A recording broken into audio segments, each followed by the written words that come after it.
So ladies and gentlemen, please, I beg you and I beseech you to be aware of how you're spending your time, because you cannot get it back.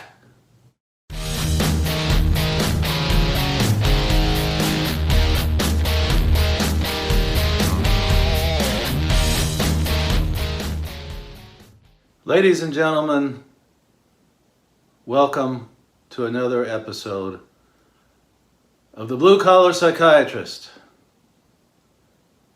This video may be the most important video that I have presented, because it shows us in visual terms the passage of time. This is an hourglass, and in 1 hour, all the sand in the top chamber will reach the bottom chamber. But here's the problem. In this experiment, shall we call it, I can always reverse time by flipping it over, letting it all come down to this bottom line, and then finding that most of the, if not all of the sand is back at the top again, back at the beginning. Unfortunately, life and time do not work that way. And yet, we have people, many people, who are totally unaware of the passage of time. And many of you who know me know that I have a burning obsession with the passage of time. I think, in my case, it was probably due to the death of my father when I was 6.5 years old. Because from that point on, I was very much aware of the passage of time.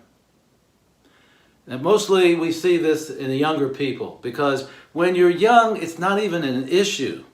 You're so busy doing your things, you're with your friends, you are doing homework, you're at school, you're at clubs, you're always busy, and the concept of time does not really come into play, does not come into your psyche. And it does not come into your psyche usually until much later in life, when you then look back and say, my goodness, the time just flew by. In my opinion, that is a disguised way of saying I wasted a lot of my life on the wrong things. And I didn't really realize that time kept on going. You see, the problem with time is that as it goes forward, and remember, it doesn't go backward, it goes forward. As it goes forward and proceeds to infinity,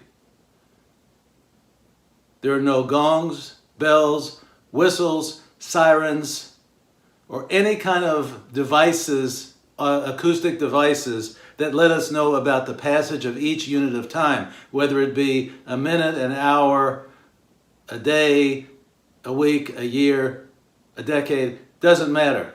It's silent. And that's part of the problem.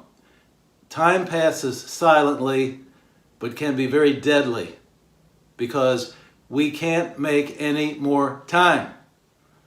I've always asked this of people. Can you make more money if you wasted money? And the answer is yes. And then I'll follow that up with, can you make more time? And the answer clearly is no. Once time has passed, it's over, it's gone. It cannot be retrieved.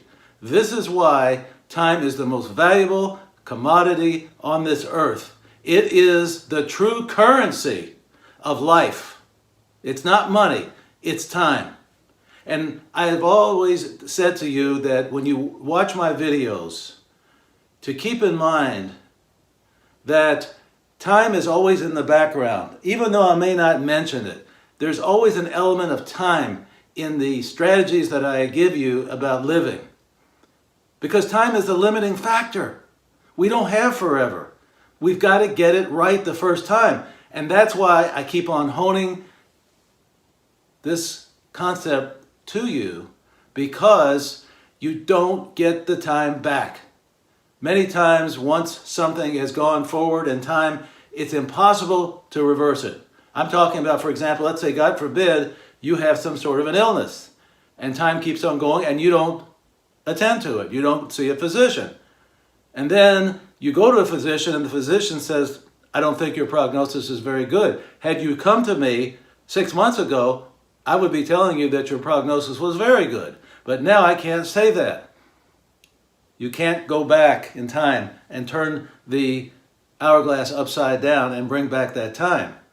Because now that time has passed and you've allowed this disease to progress, it comes to a point where it's too late to do anything about it.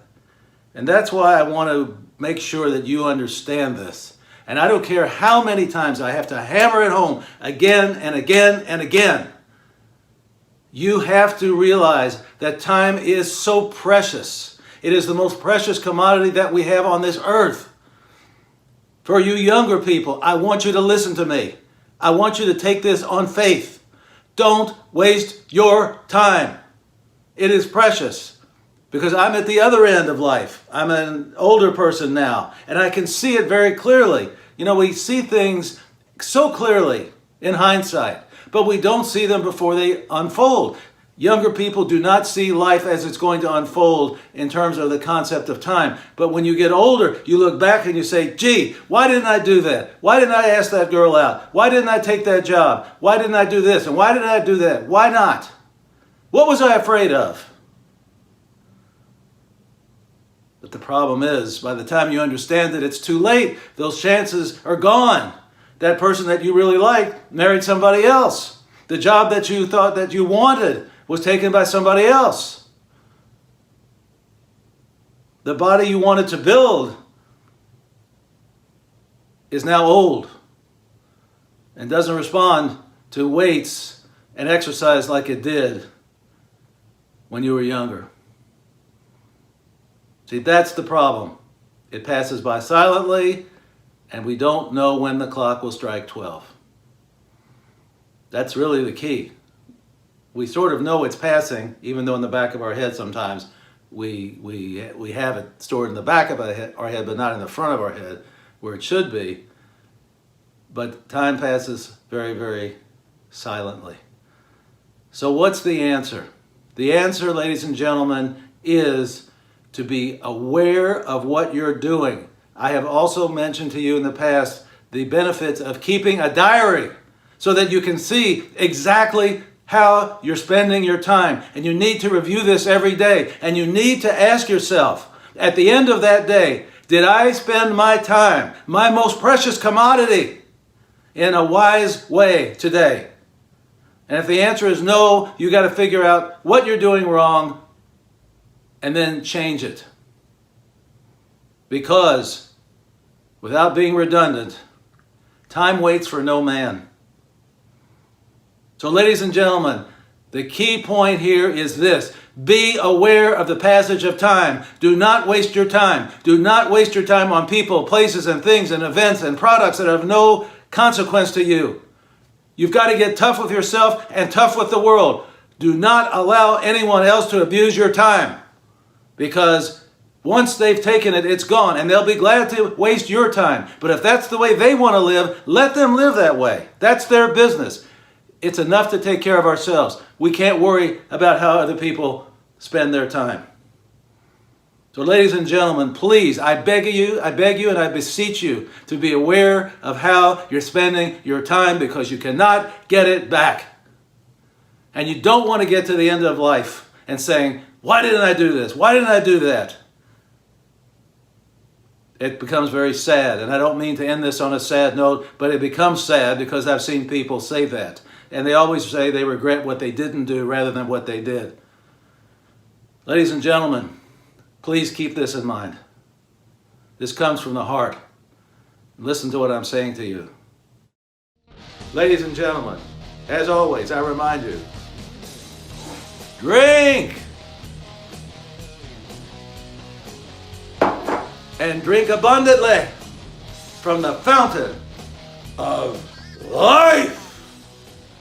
See you next time!